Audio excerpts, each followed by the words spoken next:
Alright, I got a little time before the auction ends. I found a piece of obsidian, like I think I called this moon rock obsidian before. It's the kind of nodule that people pass up when looking for obsidian on the surface. Or I guess when it's buried too, it looks like this. Anyway, I'll try to nap it. It looks like it has several issues. One, cracks, and then it's got pits, and it's kind of wonky. But anyway, hopefully this won't be too bad. I got my gaiters on, my obsidian gaiters, glass gaiters. Yeah. What are those? Got them from Sean Dalgetty. Tundra leather. Tundra leather. He does leather stuff. Oh yes, that is issuey. It's got issues, but makes a good video. Oh yes, hopefully the issues won't cause it to snap in half. Yeah. Very common with obsidian to snap in half, but at least it won't be a struggle to get flakes off. Easy peasy to flake. I could try to make it really thick. It sounds funny to try to make it thick, but yeah, after you get used to thinning them down, your whole mentality says make sure it's thin. Huh, I already poked myself. Hold on a second. Let's see. I don't really need a band-aid. I don't need a band-aid for that, but I just don't want it all over the video. Let's see. Yeah, I don't want that to mess up my pad or whenever when I start using it or all that stuff. Yeah, see, it's gonna leak for a while. All right, so let's see. It's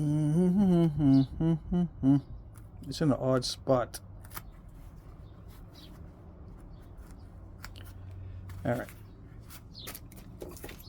Yeah, don't mess with the obsidian flakes without the glove on. I keep forgetting. All right. But I want to move these out of the way because if I don't, I'll drop the workpiece right on it and it'll crack it. Talking about not wanting to break it in half, it can break in half just by dropping it on other flakes. Yeah, this has got some weirdness to it. I think that's why it was sent to me as a gift. This is a gift piece.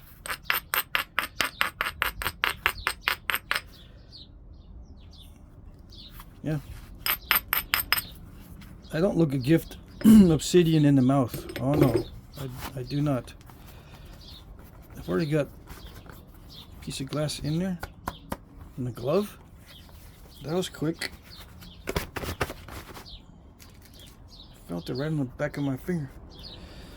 Yeah, I take extra precautions with obsidian because I've had obsidian sneak up on me.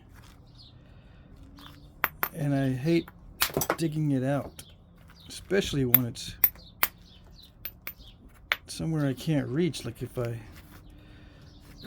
sit on it and it's in the back of my leg. I've had a flake in the back of my leg. It's not fun. Ooh, I might be able to do something with this. If I can produce flakes like that, it'll hold together. Yeah. Might be able to do something. Thin it down.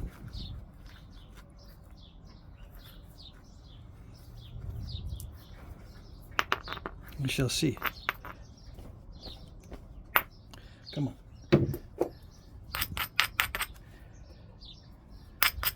I don't want to swing too hard and hit too hard. I gotta tiptoe through the tulips. Sometimes I'm going back and forth from really difficult stuff to really easy to really difficult to really easy. I'm trying to figure out if that's a good training exercise or not. I usually recommend people to not do that, but I want to make sure to not do it because I could be wrong. It might be a good training exercise to do that. So far, it's difficult to make the transition, and you have to adapt midway between these points, you know. The material is a whole different ballgame. That's not good. The step fracture right there. But it's obsidian, so damage control is not all that difficult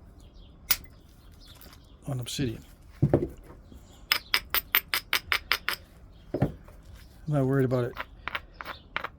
It gets hard when it's really thin and you try to get rid of one of those step fractures. Yeah. Well, this is like black butter. This is kind of Dacite-ish. Yeah. It's Dacite-ish. Dacite. And I've been told that if you spell it Dacite, D-A-Y-S-I-T-E, that's an alternate spelling that's valid. I did not know that. I guess there's a story that goes, Dacite or Dacite is what you find during the day, just going out real quick to find some obsidian to nap. But if you want the good quality stuff, you gotta stay overnight and dig deeper. Oops. Well, that was not good. That's exactly in half. Look at that. Yeah, boys and girls, when you take a big flake that you think you're cool, guess what? I guess I'll save that for another day. I got a bunch of this stuff. Let's see.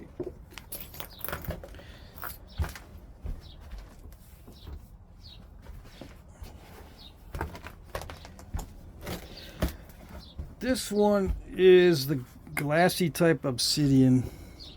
I don't know if I want to nap this. This produces very transparent slivers. Let's see. Let me just take a piece off and see if it's transparent. I think it is.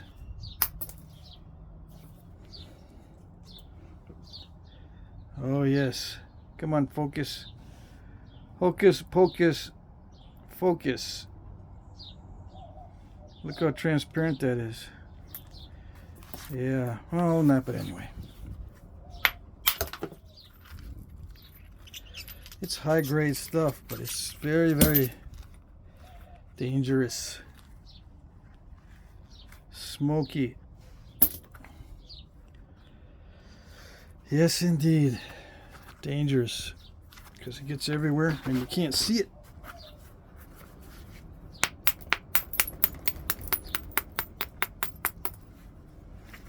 It gets under your skin, you can't see it. Which means I need 2 gloves. Can't take any chances.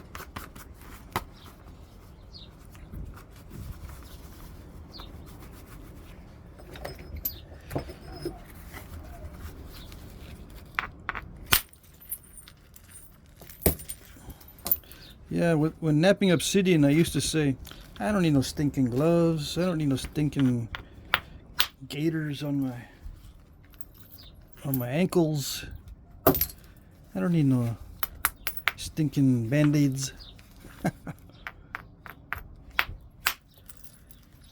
Yeah, after a while you get to the point where, yeah, you gotta take some precautions. Now, is this an effective strategy? I'm wondering myself if it's an effective strategy. I'm seeing some weirdness in it. This is also a gift, by the way. This is all surface found obsidian. All these nodules that I've been napping They're all surface fines. It's probably been picked over by several people, or how should I say, passed on by, maybe because of the size of the nodule and internal cracks. They can see, people can see that it has cracks, I suppose. If you get to know Obsidian, you can know what stuff is cracked and what stuff is not. These will make nice arrowheads for sure. Little Ishi type arrowheads and stuff like that. Yeah.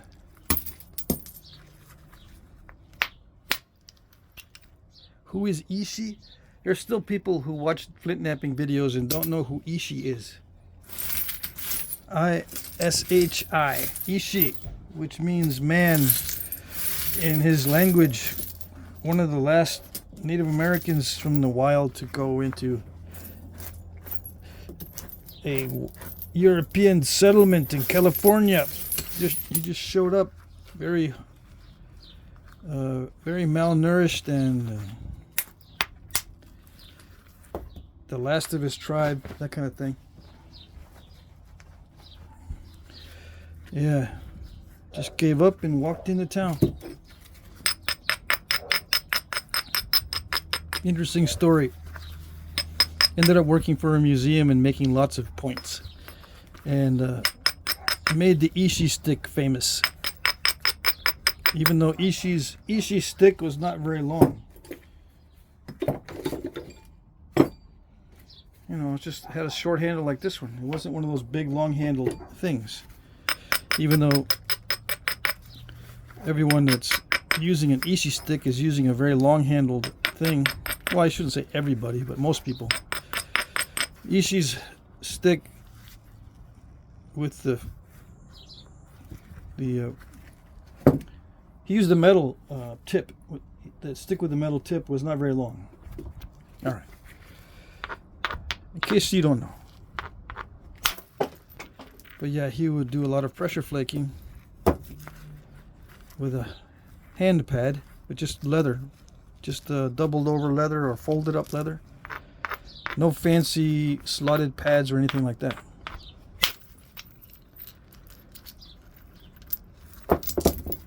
Ooh, there's an internal crack. Yeah. That blue reflection is from the lighting. And it's a reflection of something blue I have over there. I got, what do I got that's blue? Just a stack of water bottles in a blue container, or blue packaging. Blue plastic packaging. I think that's what that is. I don't know. I don't think you have anything else.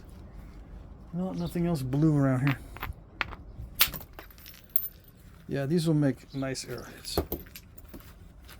I don't know, should I offer those for sale at the auction? Some of these smoky clear flakes. Some of you guys might like them. Let me know if you like them, because I've got bunches.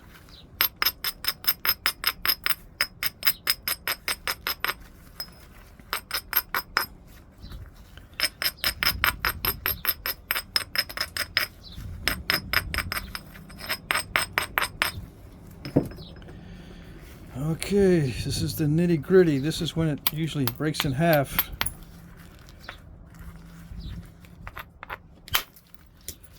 If there's no internal defects, no major ones, then it should be pretty easy to get this thinned down.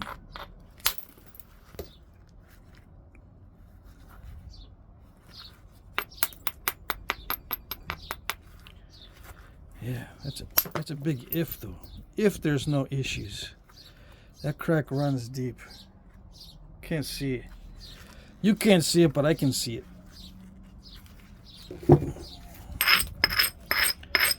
I see guys, other nappers go like this when they abrade. I gotta admit, it's pretty slick. I'm not used to having such a large abrader. I usually just tap, tap, tap, little by little. Oh yeah, that reminds me, I was going to go over how to use it as a hammerstone. You can use your abrader as a hammerstone when working obsidian. Yeah. See that? It does work. You didn't know that? Man, how many videos have you watched? Oh, no one else is doing that? I see. You saw it here first, folks. If that's the case. I don't know if it's the case. If this other guys are probably doing it too. I don't know. I'm usually the last one to know. Well, that's not true. I'm always lurking in the background in Flintknapping videos.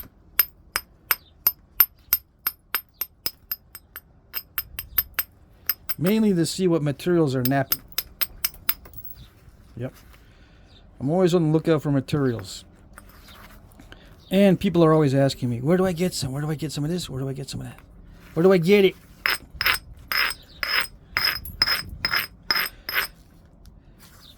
I need to know where this stuff comes from. I don't even know where to get these bigger braiders. I just buy the wheels for the bench grinders, the grinding wheels, and break those up. I know there's some Flintknapping supply places that sell these online. And I suppose I can get a cheap one off of eBay. Grinding stone. I just never looked. This is a gift, by the way. Should I do some more? No, I don't want to do any more with this. I'll do a video dedicated to it. I just don't feel like doing it right now because I don't want to break another piece. Yeah, you can break it. See, I'm not used to it. That's why I'm afraid I'll break it, because I'm not used to it. I gotta get more used to removing flakes with this. And the step fracturing is also something that can rear its ugly head. Yeah, besides I've set up these edges for billet strikes and not hammerstone strikes. And yes, there is a difference. And no, I can't explain it within 5 seconds. Because I don't really know. It's just different. Yeah, that strike is different from the strike with the abrader. There's more weight behind it because I'm using this in a longitudinal way. Yeah. When I use the abrader, I'm not hitting it like this. This will put more weight behind it. I'm hitting it like this, which makes it kind of wobbly. But it's good. Wobbly is good when you don't want to hit way too hard, because it'll give a little bit. But on these strikes where I want to remove a large flake, I don't want it to give. I want it to smash right through without doing too much damage. I've learned to tweak it with the billet.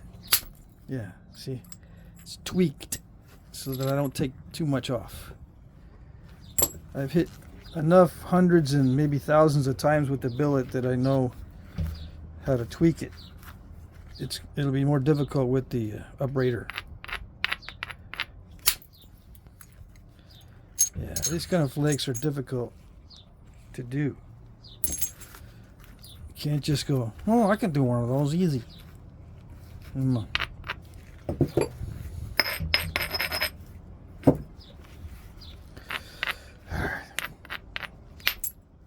See that?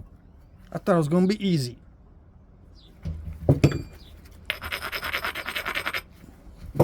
Jinxed myself. That one sprayed me in the face with flakes. Hold on. Sometimes they end up in my hair and then they fall down into my face.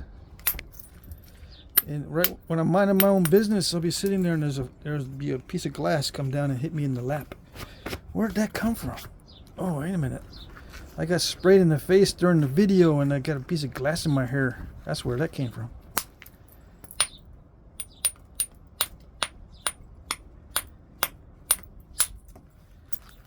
Yep. How do they deal with this back in the day? Very carefully. Obviously. They had to be very conscious of the flakes back in the day, because they don't, you didn't have all the fancy medical devices they have nowadays.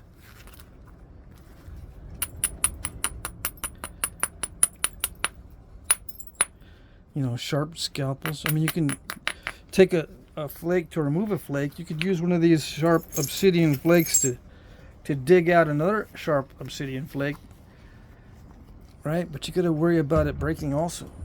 You can carve into the skin with this and then take a little stick and pry out the obsidian flake from your skin. But it's so much easier with a sharp scalpel and a pair of tweezers than it is with obsidian flake and a stick.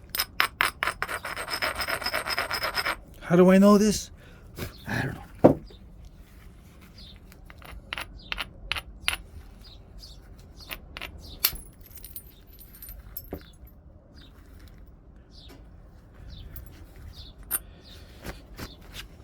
I'll make stuff up, but I don't make that stuff up. The episodes with the obsidian flakes, I'll let you know, because you got to be warned. I can't be showing you how to flint-knap without giving you the warnings also. I mean, I can, but it wouldn't be nice.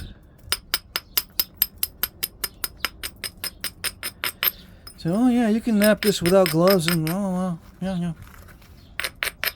Do it like they did back in the day. No glasses. I have reader glasses on. I'm guilty of napping obsidian without glasses. Oh yes. And, other types of glass, bottle glass and all that. Not anymore. If I wasn't wearing my readers, I'd wear other glasses, goggles. But not goggles. I would have to get a pair of high quality transparent lenses that are not goggles. Goggles mess up my depth perception because the glass is not straight or whatever. It wraps around your face, so it causes a little bit of distortion, for me anyway, when I wear goggles, which is not a big deal for woodworking. I wear goggles for woodworking. But when it comes to napping, you have to be able to see almost perfectly in order to get the strikes just right. You can't have any hindrances to your vision when you're working, or you'll mess everything up. So I got to be very particular about what I wear on my eyes. The readers work pretty good, as long as I have a high quality set of reader glasses. And yeah, I used to buy the Walmart specials, but now I don't. I look around for some high quality, and I always try them on first. See how they work. I don't spend the minimum amount anymore on the reader glasses. Anyway, this is a little bit wonky, right? But we shall see.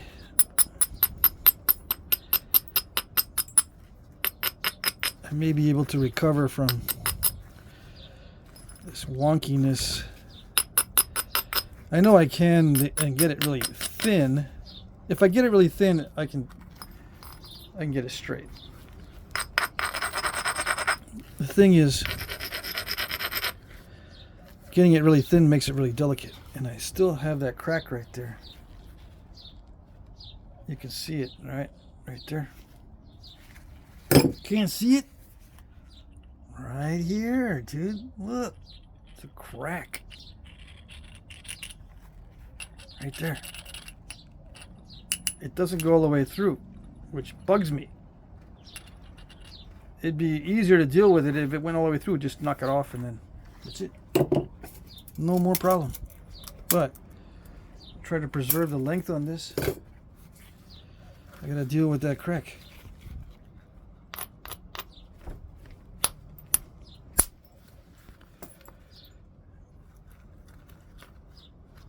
Okay. Alright, so it's time to go to the middle and try to thin that down.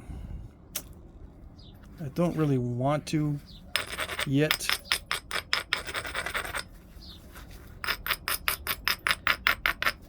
But I gotta. Okay. Here we go. Let's do something else. Let's smooth this. Smooth out this billet.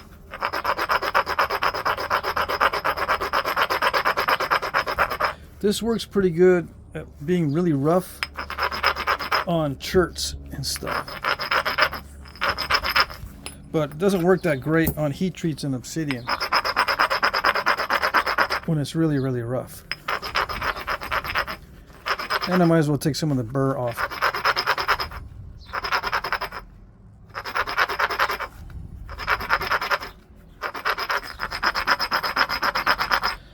Yeah, I gotta make a new one soon because this used to be 4 inches. Let's see what it is now.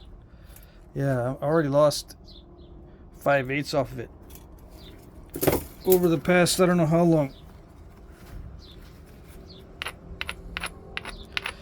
Yeah, with a smoother surface, it doesn't grab as much, so it's not going to be going like this and bending all crazily.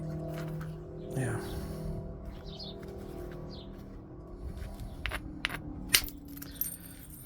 Yeah, there we go. It still produces those radial cracks, although that one's not too bad, I don't think, hopefully. When you hit inward, you get those radial cracks. And I'm hitting inward pretty significantly. In order to get that kind of flake, you got to hit inward. Yeah, downward too, but there's a lot of inward force. The little flakes are mainly downward. But there's an arc to it, so there's slight inward force as well.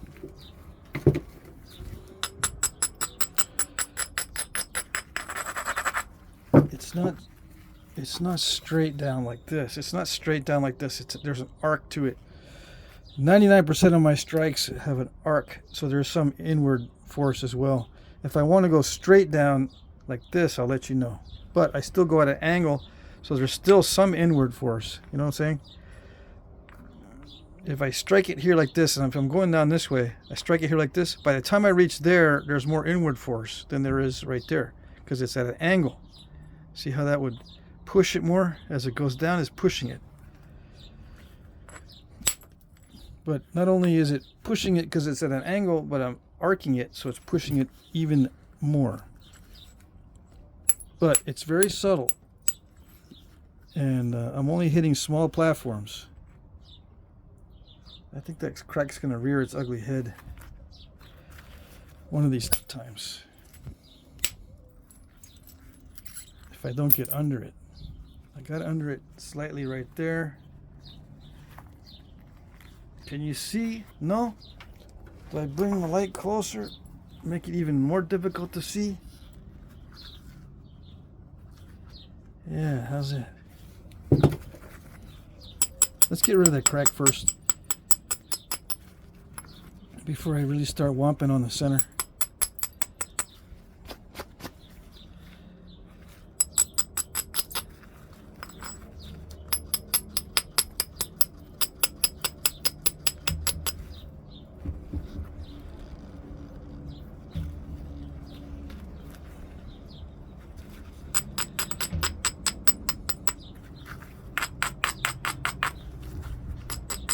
You hear that airplane in the background? I mentioned this before. We've got a well, not a World War II, but we have an air museum, or we've got airplanes from the air museum that's somewhere around here, and they're World War II aircraft. So a lot of those are flying overhead during the day. It's usually on the weekends, but I think that was one of them. They fly around so much that I recognize them. They're different sounding than the other commercial propeller aircraft. Alright, this is aluminum. Let's see how this works.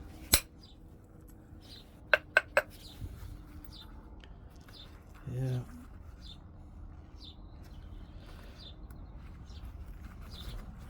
That crack, it runs kind of deep.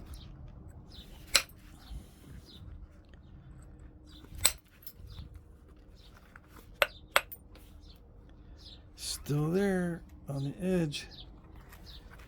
I'm wondering if it's diving in before it hits.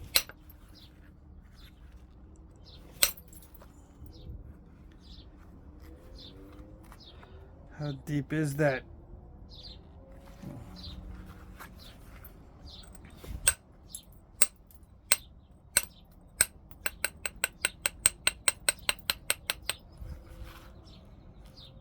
Some of you might be saying, just knock the end off already. Well, if I don't have to, I can preserve like a, almost a ½ inch there. Watch me flatten it anyway after I finish, right? Is it going to be a flat bottom point? If it is, then I'm wasting my time. Oops, I went backward. Yeah. I don't care. I'll just, even if it ends up being a flat bottom point and I'm wasting my time, I still want to be able to show you how I do this.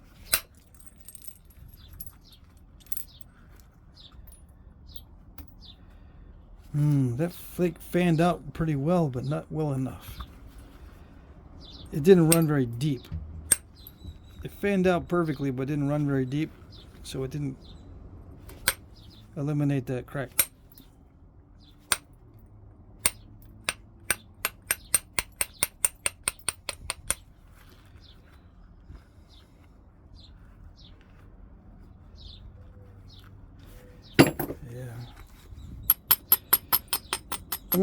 I'm gonna probably lose that area, but I tried. Try a little bit more in a little bit. I'm gonna move on to a different area.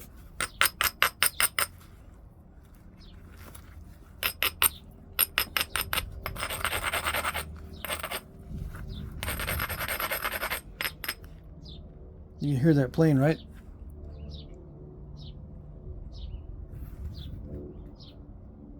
Yeah.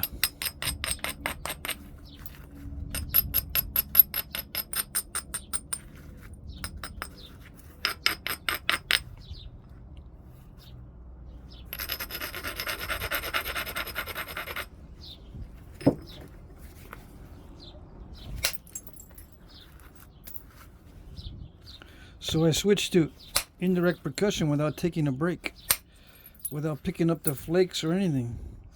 I snuck right into it. Yep. Snuck right into it. I'm already getting those little creepers that are trying to get me. That's one thing about indirect percussion. The flakes go everywhere.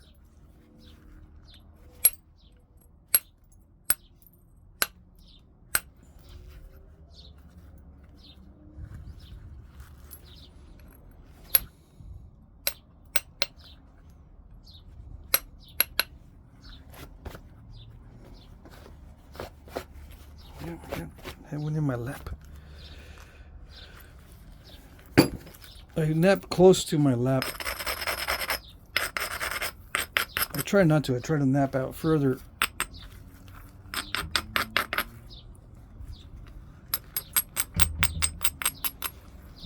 Why is that important?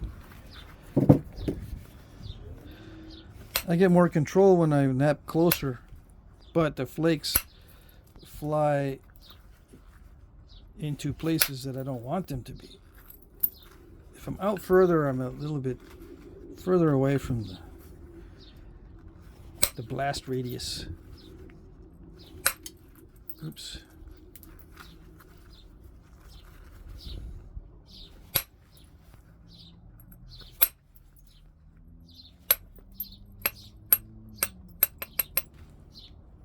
dang it. Step fracture city right there. And aluminum is supposed to be better than steel because it's softer, but it's still blasted away at that edge and caused a big step. Yeah.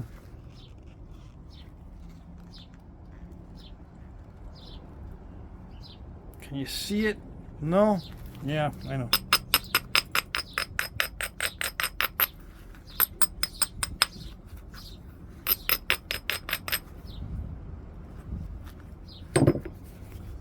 Let's try a bigger, oops.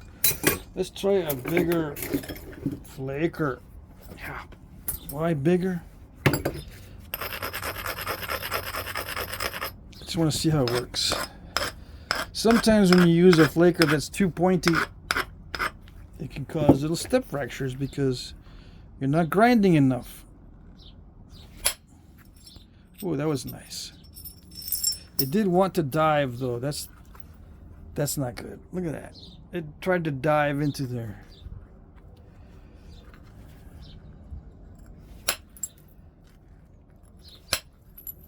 Sneaky flake.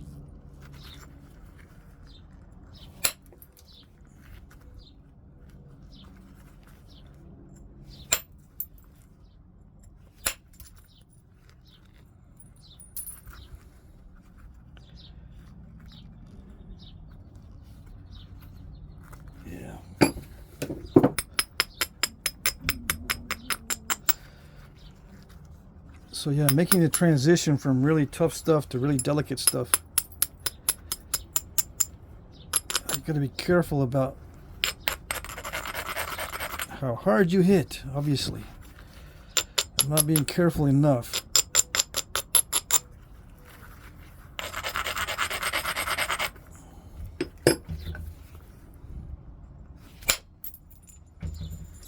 Yeah, that's better. I don't mind step fractures at the end. Just don't want it to dive in.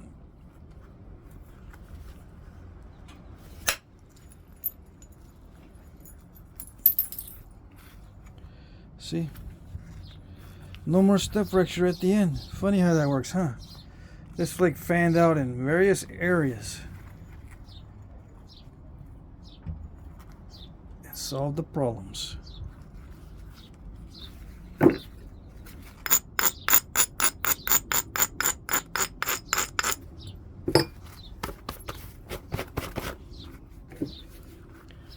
Alright. See, there's a step right, or that's a hinge, right? Because it's not a partially detached termination. It popped out, so it's called a hinge. If there's an undetached flake there, that's a step. For those who didn't know. It took me a long time to figure out the difference because no one really explained it that well. But a hinge is not partially undetached. A hinge is just when the flake pops out and leaves a vertical termination. Yeah, that crack actually goes all the way through. See that?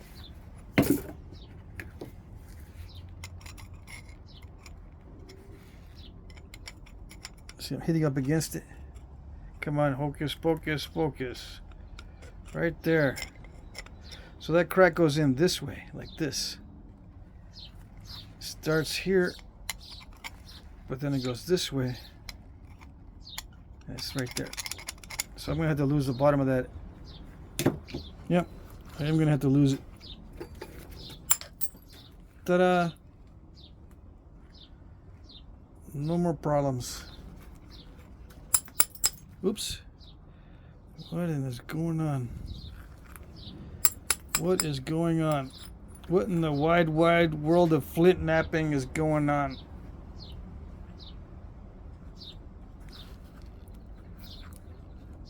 That was an extensive crack.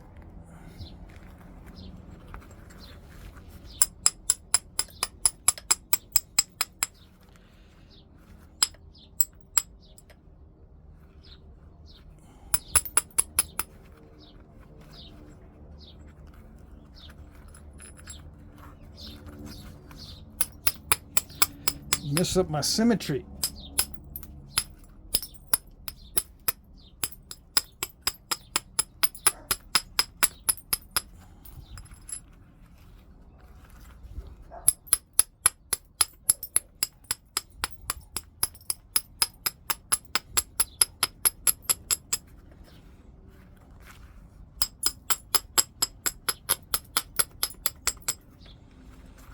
Yeah, how much did I lose? I don't know. Probably a half inch. And there's still some issues with that crack in there. It still exists in there.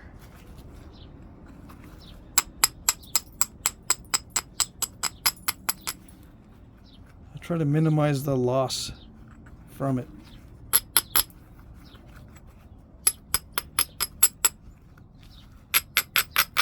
Right? Right.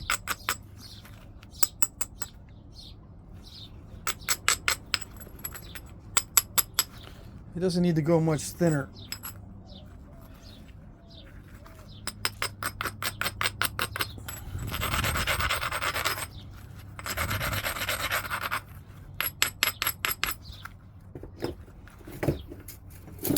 But you know what I'm going to do? I'm going to go as thin as possible, right? That's what I should do. I don't know if I'm actually going to do it.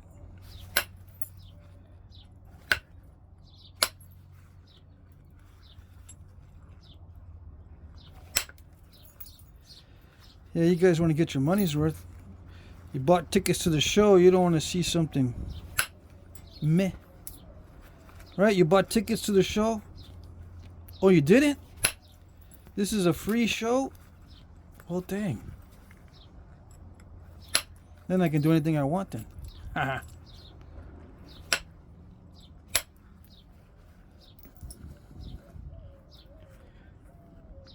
Yeah. I don't need to make sure you get your money's worth, because there's no money. There's a little bit since I monetized my channel. Did I tell you these videos get about 20 bucks up front, and then the rest of it trickles in little by little. Most of the views are in the first 30 days or so, and then it tapers way off.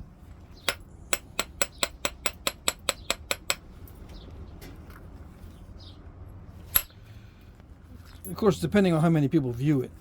On some of my videos, there's a lot more than others, so those make more money, obviously. But it's all ad revenue. Ouch! That didn't go right.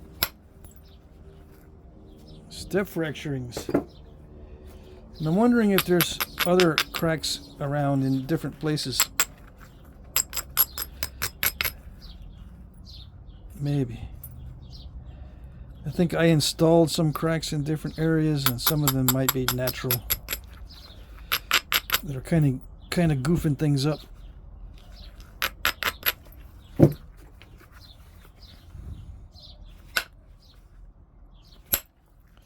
What's my motivation for striking in different areas? Why do I choose different areas? The main thing is I go for the worst first. Keeping in mind I thin the ends down first. Also, if I see something really bad on the ends, like if I see something really bad here on this end, I don't start womping on this end unless this end is thinned down first. I don't want something heavy on this side causing bending, unnecessary bending. So if I see some bad stuff here, I'll thin the tip down, and it may confuse people. Why are you working on a tip when the bottom's so bad? Well, I'm getting ready. I'm fixing to work on the bad part. Getting it ready. Yeah.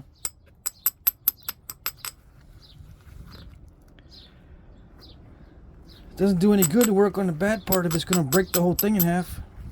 if I don't do it right. Some guys say, I don't have no problems with that. You can be thick or thin anywhere on the point, and I have no problems. All right, well, you should be the one making the videos.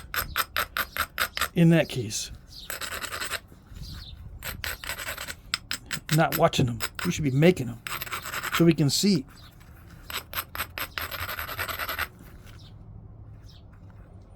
Why you don't have no problems? Yeah.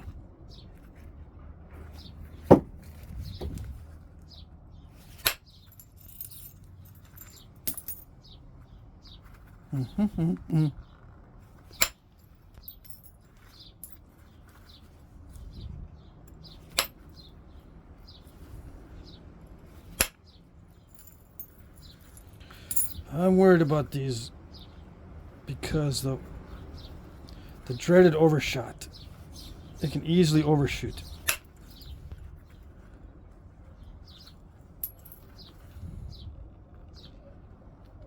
And no, I don't want it to overshoot. Because it'll mess up my symmetry. You know how important symmetry is. Without symmetry, you get sad. Yeah. The point looks sad. Like you had a bad day. Oh, that's so sad. What's the matter? You ain't got no symmetry?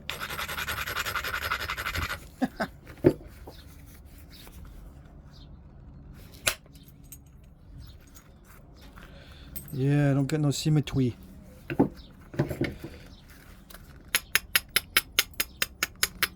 What? What kind of trees are that talking about?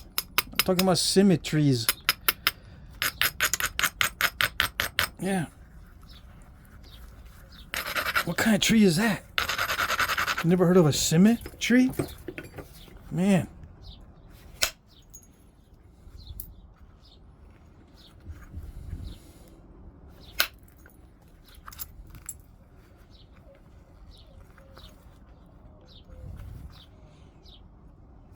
Where you been? You been hiding under rocks? Yeah, there's so many expressions that can be applied to flint nappers. It has a whole new meaning. You go, yeah, I've been under rocks. I've been under lots of rocks. Not only rocks, but flakes. What? Why are you dealing with flakes? You should avoid those people. No, not that kind of flake.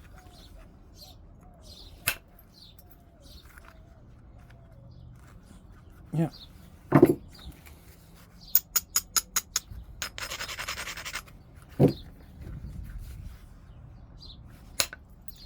Some people, some nappers deal with both types of flakes. Yeah. Double trouble.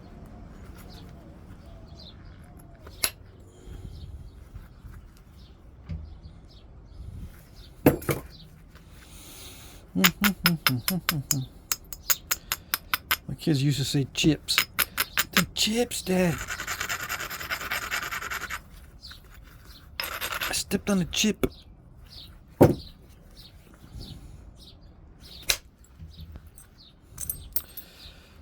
Yeah, it was rare, but sometimes they would step on a chip.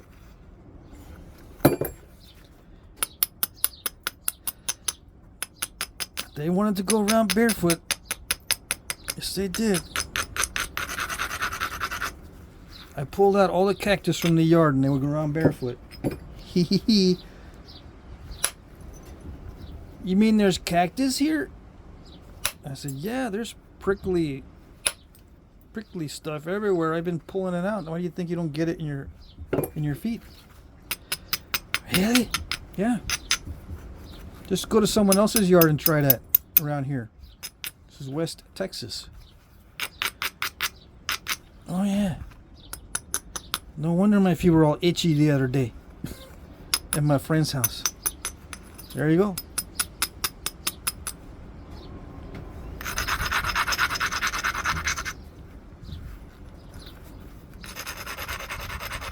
They still go barefoot at their friend's house too. Crazy. But that was a long time ago. Those were back. That's back in the day. They're all grown now, and I'm getting old. My kids are always reminding me, Dad, you're old. You noticed? You noticed that? Funny how you noticed that. Yeah, Dad, you're old. They rub it in it all the time. And they're all adults now, and they still act like that. Well, they're young adults, so I'll give them that.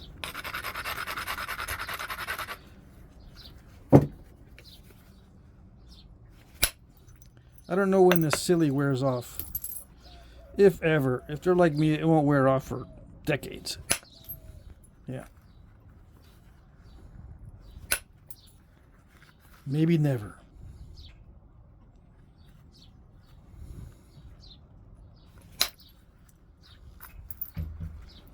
I'm going as thin as possible, but I'm reaching the wall where I can't go any further.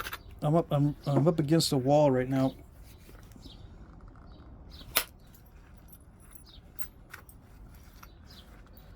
Where I don't dare. I can probably go a little bit further, but I don't dare.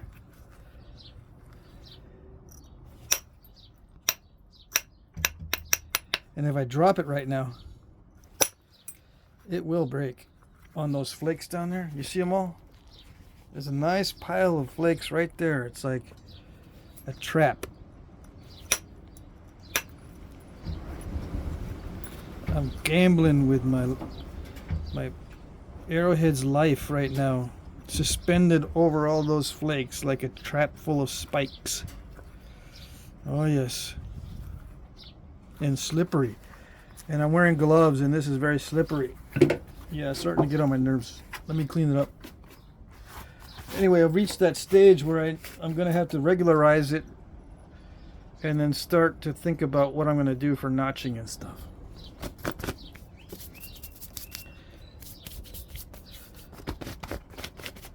And I looked up that one Arrowhead type, and I found the name of it. It's something Creek or something, and I can't remember now. But there's a really cool point that's got real long barbs that's made of obsidian, and I can't remember the name. I can never remember the name. And it's a real point type too. Something Creek? I don't know. Anyway, I guess I could get my tablet out and see. Anyway, let me take a little time here to clean up some of these flakes. Oh, my left leg is stiff. It didn't move that whole time. And yeah, I'm mixing all these flakes together. The smoky ones with the moon rock. You know what? You know what? I don't care.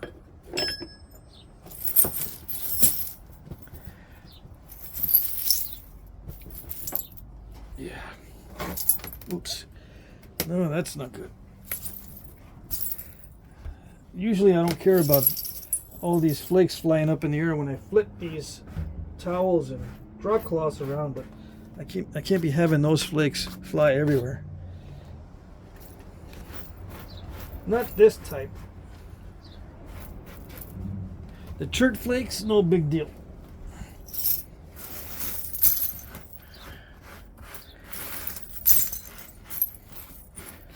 And yeah, I've had chert flakes in my hair fall down in my lap or whatever. But for some reason, they just don't cut in the same way. They don't get under the skin in the same way. They don't work their way in the same way.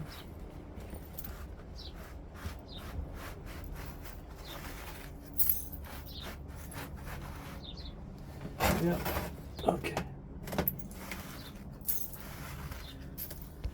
So I got a little pile right here.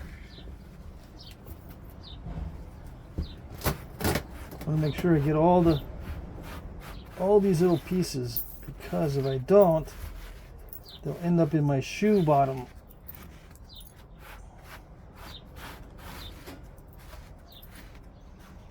Yeah. Not all these are tiny, tiny.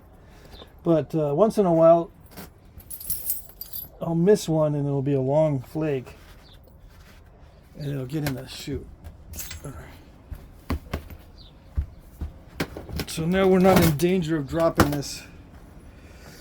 Alright. I mean, we are in danger of dropping it, but we're not in danger of dropping it on something that'll smash it. So let's get some nice clarity to it. It does still have that dive, which presents a risk. Because it's thin right there. It could snap there, but it doesn't look too bad.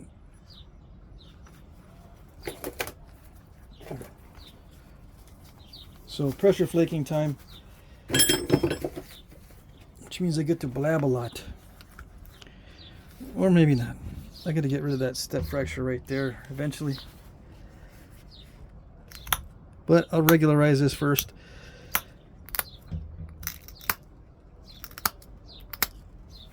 Keeping this away from my face, because those flakes, when I hit down, when I press downward, they fly back up off the pad.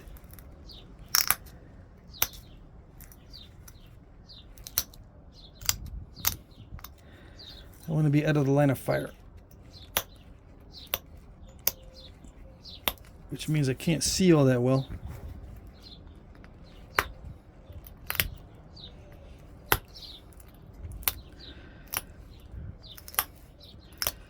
Yeah, I like working this stuff. It's some of my favorite, this high quality smoky obsidian. But if I were to buy it, I wouldn't buy this stuff. I'd buy the high quality Dacite and the mahogany obsidian. That's what I would buy.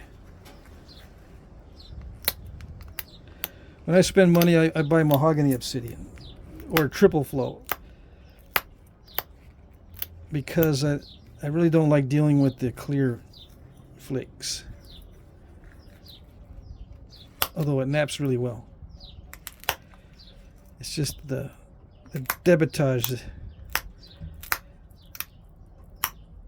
I gotta be extra especially careful, and I keep repeating that over and over again because I don't wish anyone the hassle of trying to get this stuff out of your eye. Nope, not even on my worst enemy. Well, maybe my worst enemy.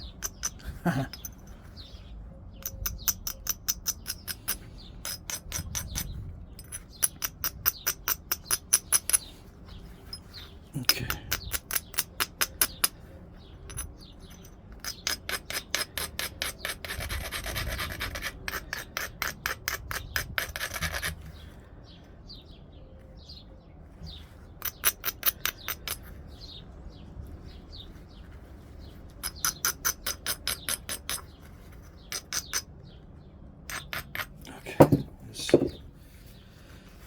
Let's try this.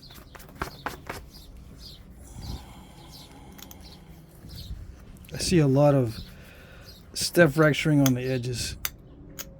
So when I use a spatula tool, I press downward. It does not send flakes inward very far, and it doesn't crunch the edge that much. Sometimes it does.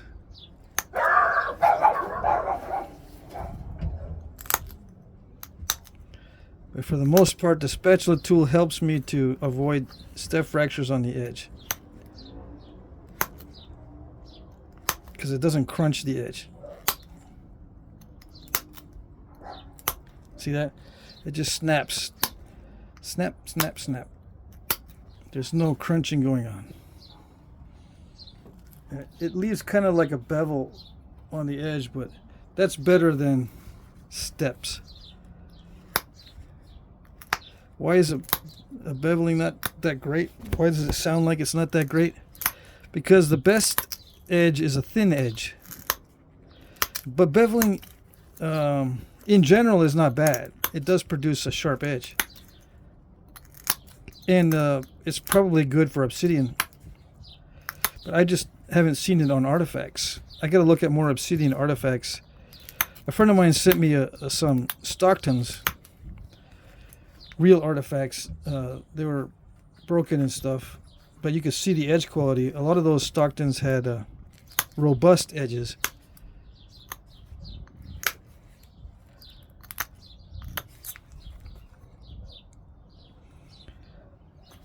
But not beveled. So I'll continue to look and see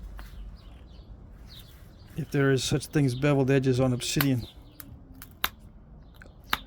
on the artifacts.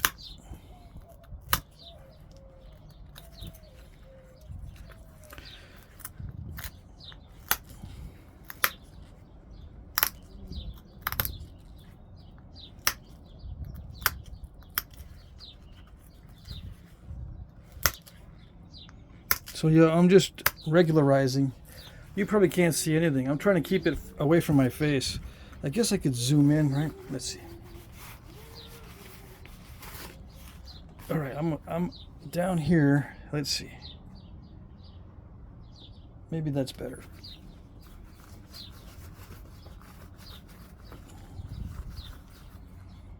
Yeah, okay.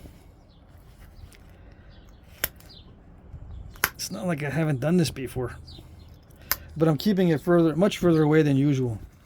I've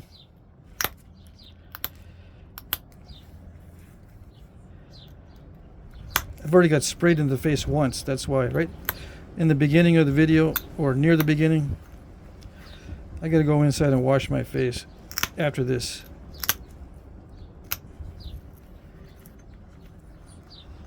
Just in case.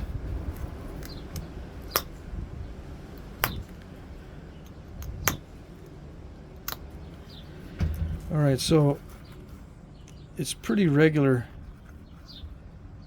I just need to get rid of some of the steppages, like that one right there. That step fracture. I'm going to have to remove some off of this side first and then that side. So I don't want to install a curve. Removing that step fracture is going to require a bunch of material to be removed from here. Even though there's a lump there, it could scoop out too much. So it means I got to remove some off the other side so it doesn't look curved.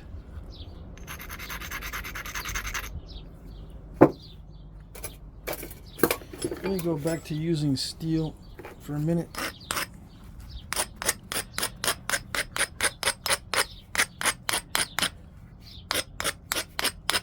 Because I'm more used to the steel than the aluminum, so this is kind of a delicate operation.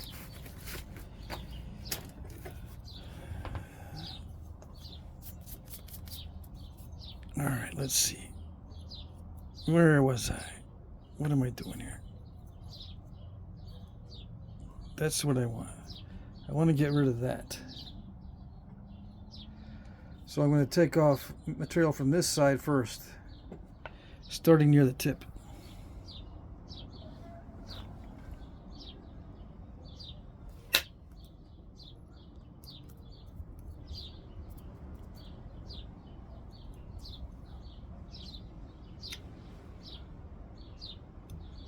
Steel is not necessarily better than aluminum. I'm just used to the steel more than I am the aluminum, so there's less guesswork.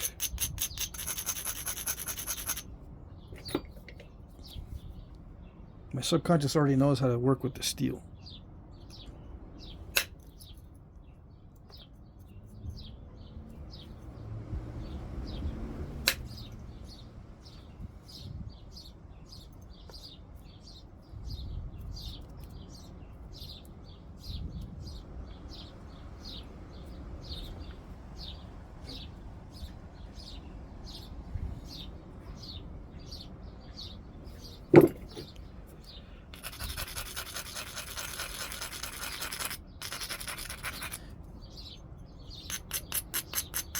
Now the edge is kind of thin, so Abrading blows away a lot of the edge at this stage.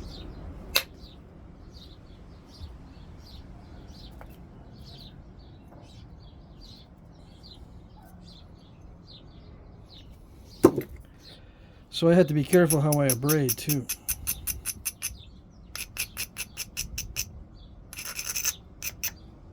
Yikes.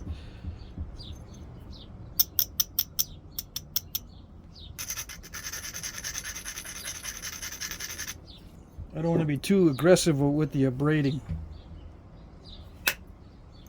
Even though it likes to be abraded with steel, I gotta minimize the effect.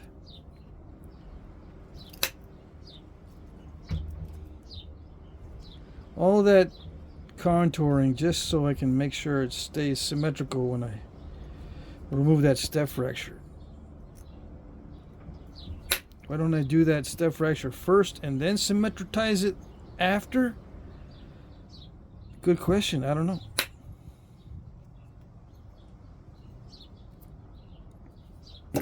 What's my motivation to do the symmetritizing first in anticipation? I don't know.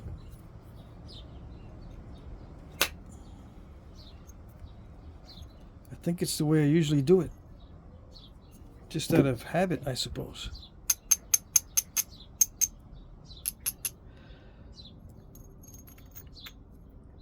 Yeah, I tend to not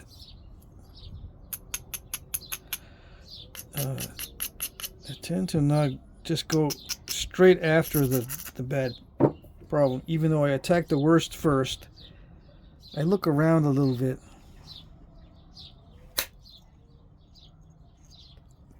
See if what else can develop as I'm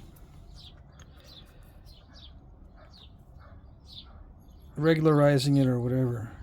Alright, now it's time to think about removing that lump. See, everything else is flattened except that now.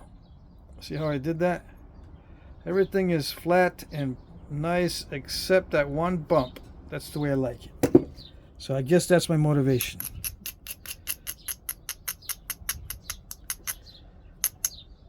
I guess I like that situation best.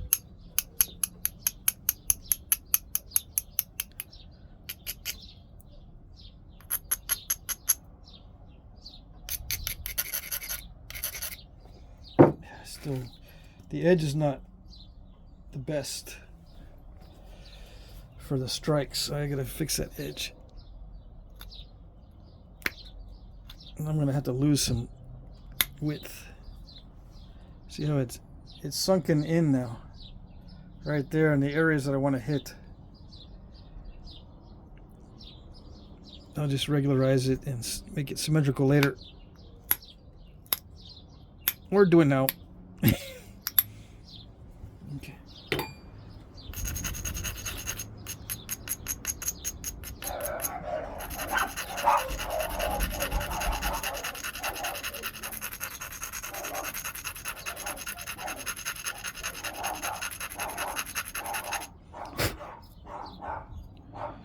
All right, so that edge looks pretty good.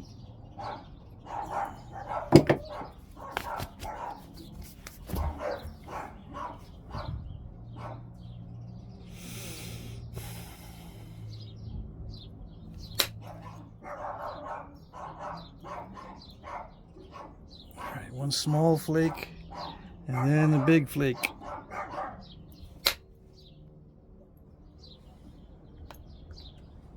Did it do it? I still see some of it. I still see it.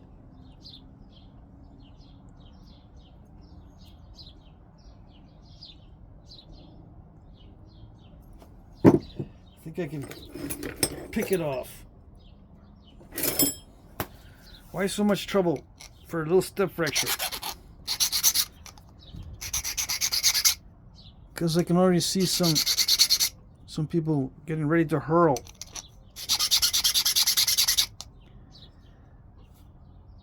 I used to say you guys are gonna get itchy, but you guys don't get itchy.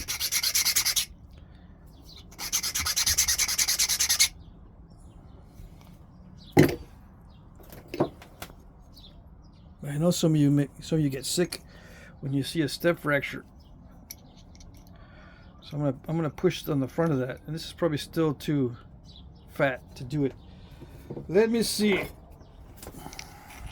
Use a rounded file instead.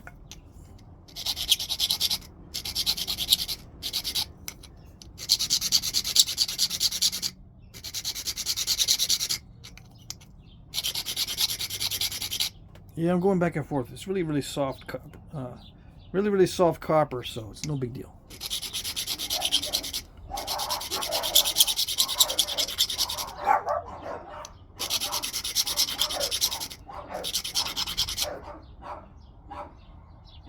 Okay.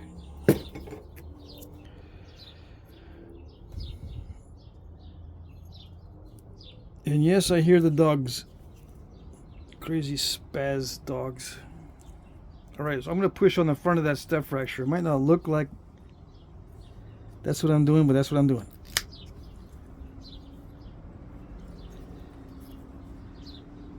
It already created a burr. Come on, focus on it. It's not doing it. It's a stubborn one.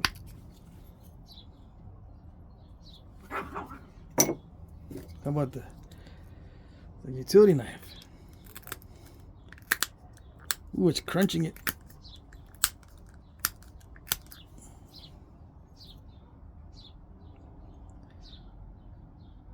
It tried to do it.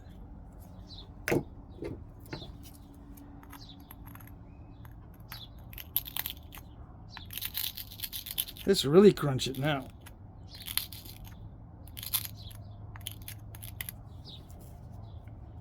Let's see.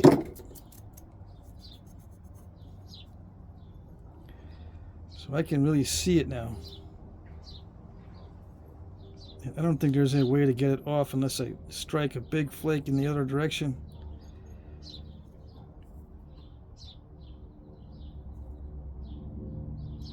Yeah, the direct attack here is not going to work. I'd have to send a flake in from here. Right there. Right across that.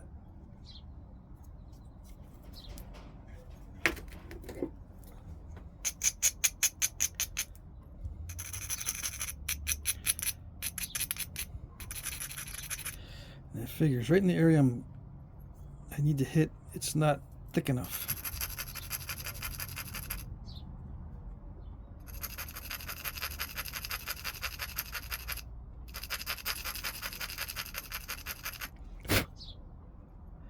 All right, it's possible. It's a possibility.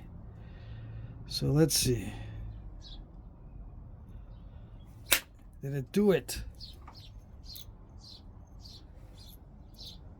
How far did it go? I think it did it, actually.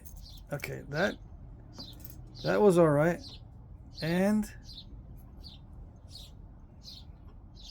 it did it. Yes, it did. Can you see? No?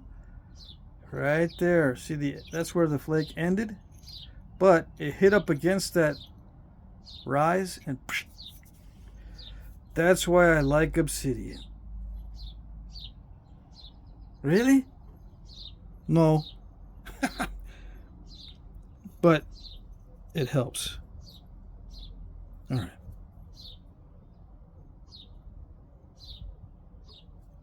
Okay. All right, so then we can go on. We can move on.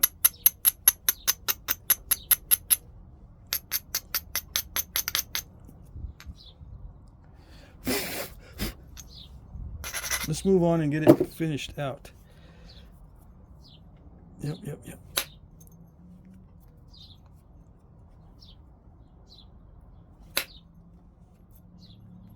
Try not to put step fractures into it. Try not to install step fractures. Let's just get rid of the thick spots and finish it up.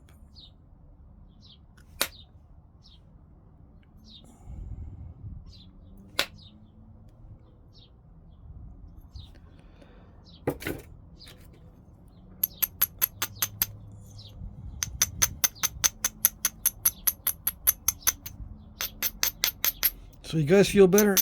You didn't need to get out the Pepto-Bismol? I know some of you are getting ready. If I was going to leave that in there, you would have had to get the Pepto-Bismol out to watch the rest of the video. Yep.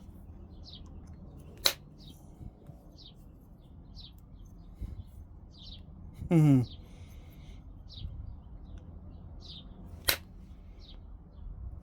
there's always a little wise guy in the comment section that would say, no, I don't need no Pepto-Bismol unless you break it. Yeah. That's what it gets me upset. When you break it. And the whole thing just snaps. And you gotta start over. Like you did in the beginning. That lame snap in half stuff. Yeah, I know.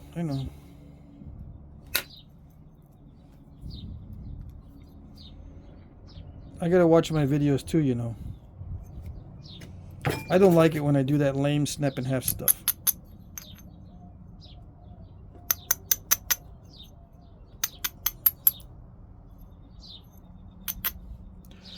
What time is it? It's getting late. I bet you there's a bunch of bids I need to like. So I'm gonna stop here. I'm not gonna put the notches in until, how about later tonight, part 2. Yeah, after the auction. Let me just regularize this.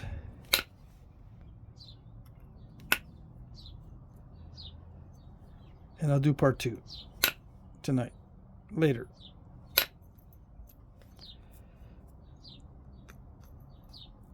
Yeah, I should stop now before I install another step fracture. Okay, so that's good for now. I do need to check the bids in the auction. This is good enough for part 1. I can upload it. It's nice, translucent, beautiful. Alrighty.